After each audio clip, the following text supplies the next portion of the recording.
Assalamu alaikum. Welcome to my channel. First of all, thanks a million for your support and love.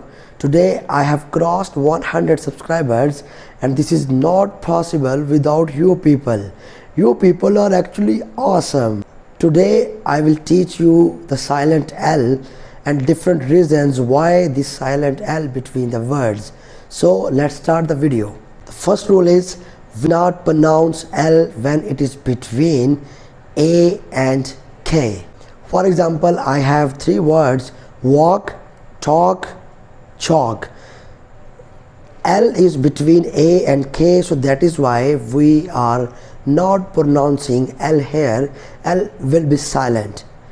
L is not pronounced in some cases when it is before D.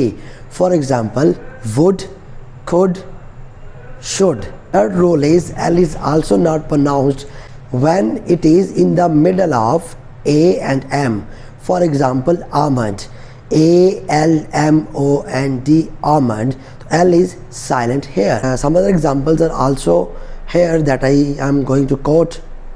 This is A, this is M, and L is silent here.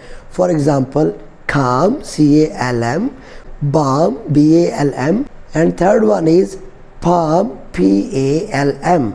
So L is silent again here. Thank you so much for giving your precious time watching my video, and stay tuned for more videos. Allah Hafiz.